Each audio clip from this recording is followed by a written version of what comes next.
Students, आज हमारे पास lesson number 7 विद्युत धारा के चुंबकीय प्रभाव का भाग नंबर 2 आपके सामने प्रस्तुत। स्टूडेंट्स, इसके पहले हमने इस चैप्टर से संबंधित भाग नंबर 1 आपके सामने प्रस्तुत किया है। कई स्टूडेंट्स ने उस वीडियो को बहुत पसंद भी किया है, कमेंट भी किए हैं और हमारे द्वारा जो क्यूज हमने स्टार्ट कर रखा है उस क्यूज में बढ़ चढ़कर स्टूडेंट्स ने भाग भी लिया है। तो स्टूडेंट्स, अपने उत्साह को आप इसी तरह बनाए रखें और आगे भी हमारे इस क्यूज में पार्टिसिपेट करते रहे। आपको बहुत छोटे छोटे अच्छे सवाल आपको प्राप्त होते रहेंगे। तो स्टूडेंट्स, आज हमारे पास लेसन नंबर 7 का एक महत्वपूर्ण भाग बायो सावर्त का नियम हम आज पढ़ेंगे। तो स्टूडेंट्स, हम बायो सावर्त का नियम क्या है इसके बारे में अभी हम हमारी वीडियो में आपको बताएंगे। तो इसके पहले हम आपको ये जानते हैं, यहां हम बताते हैं आपको कि हमने अभी तक चुंबकीय क्षेत्र के बारे में पढ़ा। तो चुंबकीय क्षेत्र के बारे में हमने कहा कि एक आवेश गतिमान है और उस गतिमान आवेश के फलस्वरूप हमें चुंबकीय क्षेत्र की उपस्थिति को प्राप्त किया वैज्ञानिक ओरेस्टेड ने किसी तार में धारा को प्रवाहित किया और तार में धारा प्रवाह करने पर उस तार के चारों ओर चुंबकीय क्षेत्र की उपस्थिति को प्रदर्शित किया।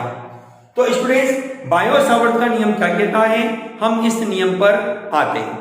स्टूडेंट्स, बायो सावर्त के नियम के आधार पर हम ये कहते हैं कि एक धारावाही तार हमारे पास है। यह मैंने ये कहा इसमें धारा आई प्रवाहित होती है। क्या स्टूडेंट्स, मैंने कहा कि एक तार मेरे पास है जिसमें मैंने आई धारा को प्रवाहित किया। अब मैं जानना चाहता हूं कि इस तार से r दूरी पर चुंबकीय क्षेत्र का मान क्या होगा। तो उसका मान ज्ञात करने के लिए स्टूडेंट्स बायो सावर्त कहता है। बायो सावर्त स्टूडेंट्स ये दो वैज्ञानिक हैं जिन्होंने आपस में सहयोग प्रदान करते हुए इस नियम को प्रस्तुत किया, जिसके आधार पर हम चुंबकीय क्षेत्र का मान ज्ञात करते हैं। तो बायो सावर्त कहता है कि जब किसी तार में धारा आई प्रवाहित की जाती है तो उसके चारों ओर एक चुंबकीय क्षेत्र उत्पन्न है, उसका मान हम ज्ञात करेंगे। तो बायो सावर्त ने कहा हम इस तार को विभिन्न समान लंबाई के अल्पांशों में विभक्त कर देते हैं।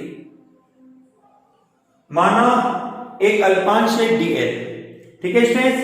तो इस अल्पांश से r दूरी पर यहां कोई बिंदु P आपको दिया गया है जहां आप चुंबकीय क्षेत्र का मान ज्ञात करना चाहते हैं। तो बायो सावर्त कहता है यह कि उत्पन्न चुंबकीय क्षेत्र का जो मान होगा dv वह प्रवाहित धारा I के समानुपाती अल्पांश की लंबाई के समानुपाती अल्पांश को, यह अल्पांश स्टूडेंट्स आपके पास को अभिष्ट बिंदु से मिलाने वाली रेखा के मध्य बनने वाले कोण की ज्या मतलब कि साइन थीटा के समानुपाती एवं अल्पांश की अभिष्ट बिंदु से दूरी के वर्ग के व्युत्क्रमानुपाती होता है। स्टूडेंट्स, दोबारा सुनिएगा। बायो सावर्त ये कहता है जब किसी चालक तार में धारा आई प्रवाहित की जाती है तो इस धारावाही तार से r दूरी पर जो चुंबकीय क्षेत्र का मान बनेगा उसका मान ज्ञात करने के लिए आपने इस संपूर्ण धारावाही तार को समान लंबाई के अल्पांशों में विभक्त कर दिया। हमारे पास एक अल्पांश AB है जिसकी लंबाई dl है। इस अल्पांश से r दूरी पर एक बिंदु P दिया गया है जहां हम चुंबकीय क्षेत्र का मान ज्ञात करना चाहते हैं। तो स्टूडेंट्स, बायो सावर्त ये कहता है कि इस अल्पांश के कारण बिंदु P पर जो चुंबकीय क्षेत्र बनता है हमने उसको अल्पांश के रूप में व्यक्त किया dv। तो इस dv का जो मान है वह धारा के समानुपाती होगा, अल्पांश की लंबाई के समानुपाती होगा और अल्पांश को अभिष्ट बिंदु से मिलाने वाली रेखा के मध्य बनने वाले कोण की ज्या मतलब साइन थीटा के समानुपाती तथा अल्पांश की अभिष्ट बिंदु से दूरी के वर्ग के व्युत्क्रमानुपाती होता है। इस प्रकार से हम जब इन पूरे पॉइंटों को शामिल करते हैं तो हम इस फॉर्मूले को इस तरह से लिखेंगे, dB प्रोपोर्शनल होगा I dl sin theta upon r square, या आप लिखेंगे dB बराबर mu naught upon 4 pi I dl sin theta upon r square. Students यहां मैं अपनी बात को रिपीट करते हुए आपको बोलता हूं कि यहां म्यू नॉट अपॉन 4 पाई आपके पास एक समानुपातिक नियतांक है, म्यू नॉट अपॉन 4 पाई एक आपके पास बनता है नियतांक। इसका मान आपके पास होता है स्टूडेंट 10 की घात माइनस के 7। इसका मान आपके पास बनता है स्टूडेंट 10 की घात माइनस के 7। मात्रक के रूप में आप लिख सकते हो यहाँ पे न्यूटन प्रति एम्पियर स्क्वायर। ठीक है स्टूडेंट्स, मैंने आपको बोला है म्यू नॉट अपॉन 4 पाई एक समानुपातिक नियतांक है जिसका मान 10 की घात माइनस 7 न्यूटन प्रति एम्पियर स्क्वायर होता है। या आप इसको और भी मात्रक में बदल सकते हो, जिसमें हम कहेंगे यहाँ पर या tesla into metre upon ampere भी इसको लिखा जा सकता है। आप चाहें तो इसको वेबर के रूप में भी स्टूडेंट्स यहां लिख सकते हैं, जिसके रूप में मात्रक बनेगा वेबर प्रति एम्पियर इंटू मीटर। मैं लिख देता हूं यहां पे, या वेबर प्रति एम्पियर इंटू मीटर। ये भी आपके पास म्यू नॉट अपॉन 4 पाई जो कि 10 की घात माइनस 7 आपको देता है का मात्रक बनता है। स्टूडेंट्स यहां जो म्यू नॉट आपको प्राप्त हुआ है, म्यू नॉट यह आपके पास माध्यम वायु या निर्वात की चुंबकनशीलता कहलाती है, चुंबकनशीलता कहलाती है।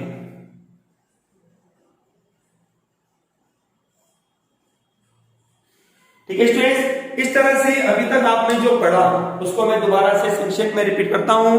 हमने कहा बायो सावर्त नियम के आधार पर चुंबकीय क्षेत्र का मान ज्ञात करने के लिए हमने संपूर्ण धारावाही तार को समान लंबाई के अल्पांशों में विभक्त कर दिया, जिसका एक अल्पांश ए भी हमारे पास है, जिसकी लंबाई हमने मानी है यहाँ पर dl। इस अल्पांश से r दूरी पर एक बिंदु P दिया गया है जहां हम चुंबकीय क्षेत्र का मान ज्ञात करना चाहते हैं। तो बायो सावर्त कहता है कि इस अल्पांश भाग के लिए चुंबकीय क्षेत्र का मान धारा I के समानुपाती, अल्पांश की लंबाई के समानुपाती और अल्पांश को अभिष्ट बिंदु से मिलाने वाली रेखा के मध्य बनने वाले कोण की ज्या के समानुपाती तथा इनके मध्य की दूरी, कहां के मध्य की दूरी, अल्पांश और अल्पांश को अभिष्ट बिंदु से मिलाने वाली रेखा के मध्य की दूरी के वर्ग के व्युत्क्रमानुपाती होता है।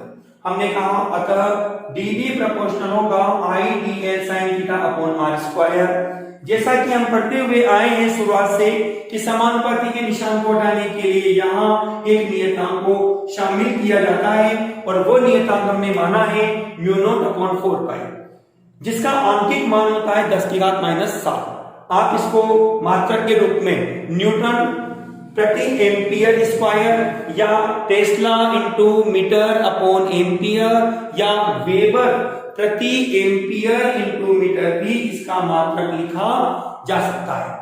इस प्रकार से यहाँ म्यू नॉट जो बनता है वह माध्यम वायु या निर्वात की चुंबकनशीलता को यहाँ व्यक्त करती है।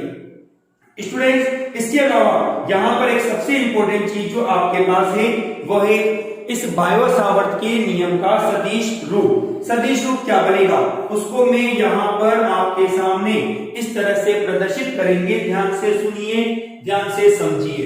फॉर्मूला आपके पास है dV। मैंने सदिश का उपयोग किया mu naught upon 4 pi I upon r square. ठीक है स्टूडेंट्स, अपने पास पॉइंट आता है dl sin थीटा। अब dl sin थीटा के बारे में आप जानते हैं कि यदि मैं sin थीटा को हटाता हूं तो एक सदिश चिन्ह के रूप में अपन लिख सकते हैं dl और क्रॉस r के। ये स्टूडेंट्स आपके पास इसका सदिश रूप बनता है, इसका चुंबकीय क्षेत्र का, जो कि अल्पांश भाग के लिए चुंबकीय क्षेत्र को व्यक्त करता है। स्टूडेंट्स हम इस फॉर्मूले को एक और रूप में यहां लिख सकते हैं। देखो मैं यहां थोड़ा ऊपर लिख रहा हूं, आपको ध्यान दीजिएगा।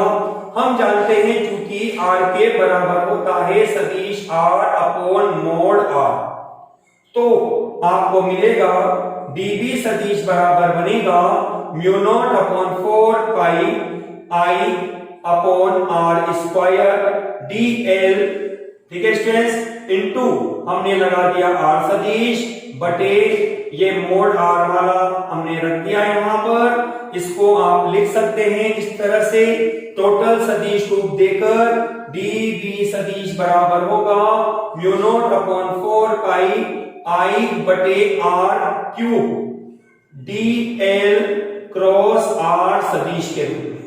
ये स्टूडेंट्स आपके पास चुंबकीय क्षेत्र का आपको एक सदिश रूप प्राप्त होता है, जिसके आधार पर भी आप चुंबकीय क्षेत्र का यहां परिकलन कर सकते हैं। स्टूडेंट्स मैंने जो बोर्ड पे लिखा है इस फॉर्मूले को थोड़ा आप ध्यान रखिएगा। माध्यमिक शिक्षा बोर्ड एग्जाम में पूछा गया सवाल है कि चुंबकीय बायो सावर्त के नियम का सदिश रूप लिखिए, तो आपके द्वारा यदि ये फॉर्मूला लिखा जाता है तो भी सही है, दोनों फॉर्मूले आप याद रखिए, ये भी सही है आपका फॉर्मूला, केवल अंतर है आर कैप का। यहां आपने आर कैप डिनोट किया है, यहां सदिश आर के रूप में आपने इसको लिखा है। ओके स्टूडेंट्स, इस तरह से हमने आज हमारी जो वीडियो है इसमें हमने बायो सावर्त के नियम का उपयोग किया, ठीक है। अभी स्टूडेंट्स यहां पर हमारे पास एक चीज और बाकी है, जिसके आधार पर हम ये कह सकते हैं कि चुंबकीय क्षेत्र की जो दिशा होती है वो अल्पांश dl तथा r से बने तल के लंबवत दक्षिणावर्त पेच नियम के अनुसार होगी।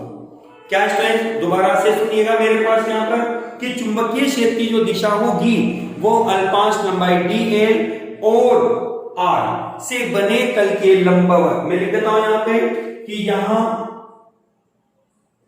चुंबकीय क्षेत्र की दिशा, चुंबकीय क्षेत्र कौन सा स्टूडेंट dv, चुंबकीय क्षेत्र की जो दिशा स्टूडेंट आपके पास बनेगी dv की दिशा वो अल्पांश आपके पास है dr, सॉरी dl, अल्पांश dl व r से बने तल के लंबवत दक्षिणावर्त पेच नियम द्वारा, दक्षिणावर्त पेच नियम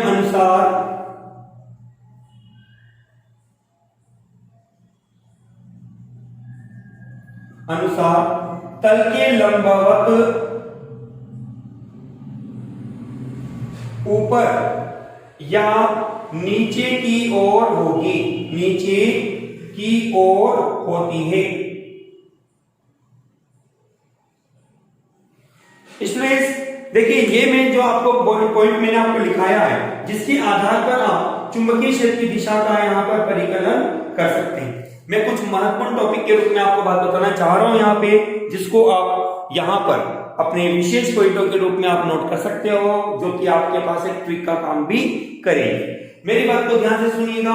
यहां पर आपके द्वारा चुंबकीय क्षेत्र की दिशा को ज्ञात करने के लिए मैंने आपको बोला है तल के लंबवत या तो ऊपर या तल के लंबवत नीचे की ओर। अब आप इसको कैसे और किस तरह से व्यक्त करेंगे, मैं आपके सामने इसको अपनी ट्रिक के आधार पर प्रस्तुत करता हूं। इसके पहले हमें ये पता है कि बायो सावर्त का नियम होता है dB equal to mu naught upon 4 pi I dl sin theta upon r square.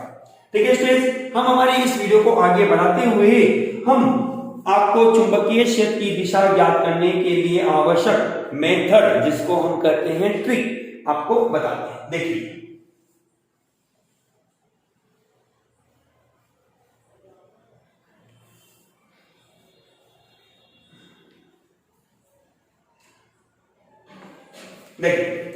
मैंने आपको पॉइंट दिया है यहां पर ट्रिक, ध्यान से सुनना। ये ट्रिक आपके पास है, जिसको अभी नहीं तो कभी नहीं, मैं पॉइंट देता हूं, अभी नहीं तो कभी नहीं, अभी नहीं तो कभी नहीं।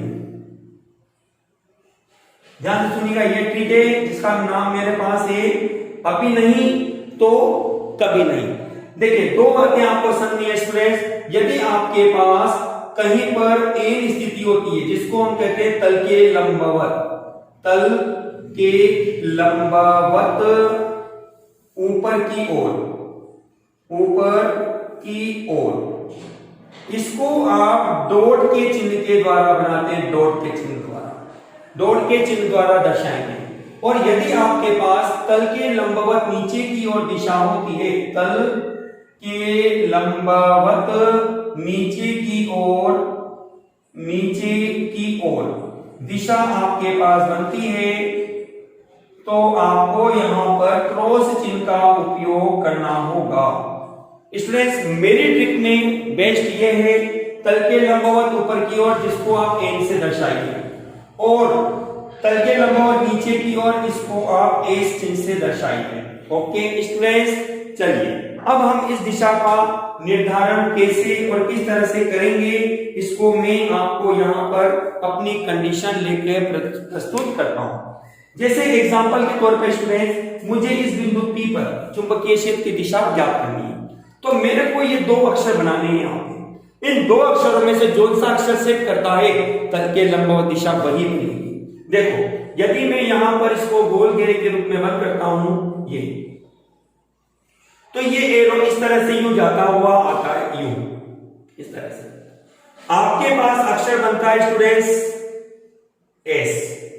अब एस के बारे में आप अच्छी तरह परिचित है। एस का मतलब होगा क्रॉस चिन्ह, कि इस बिंदु पर जो चुंबकीय क्षेत्र की दिशा बनेगी वो क्रॉस चिन्ह के द्वारा आप दर्शाओगे, जिसको हम कहेंगे तल के लंबवत नीचे की ओर। यदि स्टूडेंट्स मैंने बिंदु P को इधर माना होता, सपोज ये P डैश बिंदु है आपके पास, जहां आप चुंबकीय क्षेत्र की दिशा ज्ञात करना चाहते हैं, तो स्टूडेंट्स आप इसको थोड़ा सा अपनी एक्स्ट्रा वर्क करिए। ये आपने किया, आप देखते हो ये धारा की दिशा इस तरह से होती हुई इधर आती है।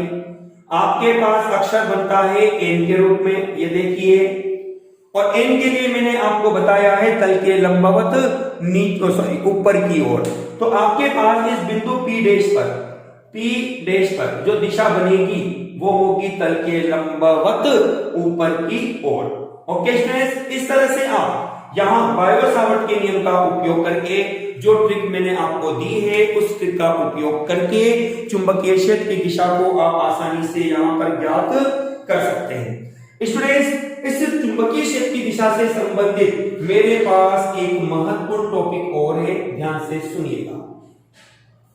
बायो-सावर्त का नियम आपने अभी पढ़ा है, बायो-सावर्त के नियम से हमने ये कहा dB बराबर होता है μ0/4 dl sin theta upon r square. मैंने ये कहा कि मेरे पास यदि ये तार है, ठीक है स्टूडेंट्स, मैंने ये कहा यदि मेरे पास बिंदु P को मैं इस तार पर रख देता हूं, बिंदु P को इस तार पर मैं रख देता हूं, बिंदु P को मैंने कहां रखा, तार पे रख दिया, तो मुझे चुंबकीय क्षेत्र का मान कितना प्राप्त होगा। तो सुनो स्टूडेंट, सबसे पहले आप इस बिंदु P की स्थिति को देखिए। यहां हमारे पास बनता है थीटा इक्वल टू 0 डिग्री, क्योंकि बिंदु P तार पर स्थित है। जैसा कि ये कोण थीटा, इस बिंदु P को उठाकर आप इस तार पर ले आते हो तो थीटा का मान क्या होगा, 0 बन जाएगा। तो 0 होते ही आपके पास बनता है साइन 0 डिग्री बराबर 0, तो आपको मिलेगा dB बराबर 0 या B बराबर होगा 0। अर्थात एक स्टूडेंट्स, एक सवाल बना आपके पास कि यदि कोई बिंदु, अब इस बिंदु P किसी धारावाही तार पर स्थित है, तो उस धारावाही तार पर चुंबकीय क्षेत्र का मान, बिंदु P पर चुंबकीय क्षेत्र का मान 0 प्राप्त होता है। आप उस धारावाही तार पर यदि चुंबकीय क्षेत्र का मान ज्ञात करेंगे तो उस चुंबकीय क्षेत्र का मान सदैव आपको 0 प्राप्त होगा। स्टूडेंट्स, आज की हमने हमारी वीडियो में आपको बहुत इंपॉर्टेंट बायो सावर्ट नियम के बारे में बताया, उसका वर्णन किया और आपको कुछ महत्वपूर्ण ट्रिक के बारे में बताया। हम हमारी इस वीडियो में अभी नहीं तो कभी नहीं, इस वीडियो में हम आपको और आगे ट्रिक के बारे में बताते रहेंगे, लेसन नंबर 7 और अन्य चैप्टर की वीडियो में भी। तो स्टूडेंट्स, वीडियो को कंटिन्यू आप देखते रहिए। मैं वीडियो का अंत करने से पहले, समाप्त करने से पहले आपको हमारे कल के क्वेश्चन के आंसर जरूर देना चाहूंगा। मेरा कल का पहला क्वेश्चन था कि स्थिर आवेश के द्वारा किस प्रकार का क्षेत्र उत्पन्न होता है। तो स्टूडेंट्स, जैसा कि हमने पढ़ा है, हमारे पास यह क्यूज चल रहा है,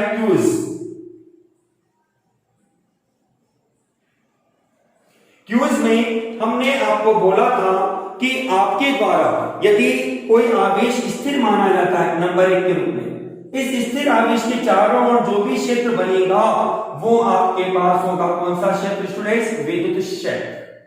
कौन सा होगा? विद्युत क्षेत्र। क्वेश्चन नंबर 2 के रूप में मैंने आपसे पूछा था कि क्या चुंबकीय क्षेत्र के लिए भी अध्यारोपण के सिद्धांत का उपयोग किया जा सकता है? बिल्कुल यस। क्योंकि देखो स्टूडेंट्स, अध्यारोपण के सिद्धांत के लिए मैं आपको एक बहुत इंपॉर्टेंट बात बताने जा रहा हूं कि अध्यारोपण का सिद्धांत सामान्यतः सदिश राशियों के लिए लागू होता है, ठीक है ना, जिसमें हम ये कहते हैं कोई भी भौतिक राशि आपको दी जाए कि परिणामी मतलब कि कुल जो भी भौतिक राशि आपने ज्ञात की का मान समस्त के योग के बराबर होता है। तो इसी प्रकार से यदि मैं अलग अलग टुकड़े कर लेता हूं और इस अलग अलग टुकड़ों के कारण किसी बिंदु पर चुंबकीय क्षेत्र का मान ज्ञात करना चाहता हूं, तो प्रत्येक अल्पांश के कारण जो बिंदु P पर चुंबकीय क्षेत्र बनेगा उन सभी को मैं योग कर दूंगा और वही चुंबकीय क्षेत्र होगा। और यही अध्यारोपण का सिद्धांत बनता है, जिसके आधार पर हम कहते हैं कि किसी अभिष्ट बिंदु पर चुंबकीय क्षेत्र का कुल मान या नेट मान समस्त अल्पांशों के चुंबकीय क्षेत्र के सदिश योग के बराबर होता है।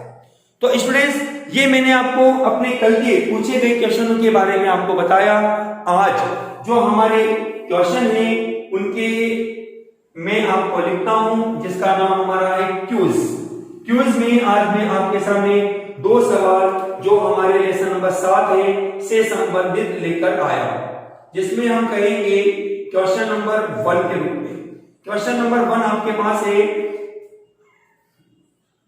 जिसमें हम ये कहते हैं यहां पर आपके पास किस वैज्ञानिक ने बताया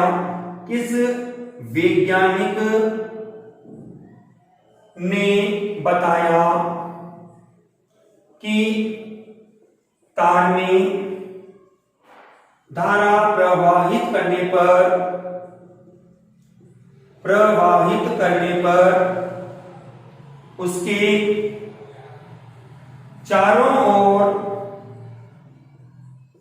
चुंबकीय क्षेत्र उत्पन्न होता है।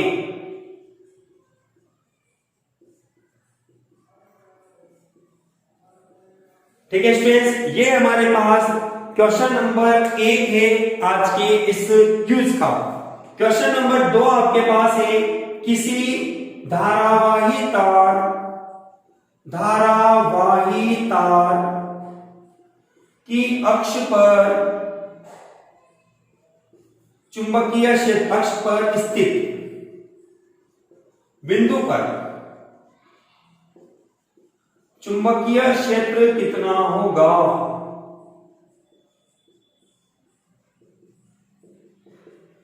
इस तरह से स्टूडेंट्स, आज की हमारी वीडियो में हमने आपके सामने 2 सवाल प्रस्तुत किए, जिसमें पहला सवाल है कि कौन सा वैज्ञानिक था जिसने बताया कि तार में धारा प्रवाह करने पर उसके चारों ओर चुंबकीय क्षेत्र उत्पन्न होता है। सवाल नंबर 2 के रूप में हमने आपको बताया कि किसी धारावाही तार की अक्ष पर स्थित कोई अभिष्ट बिंदु है जहां आपको चुंबकीय क्षेत्र का मान कितना ज्ञात करना होगा।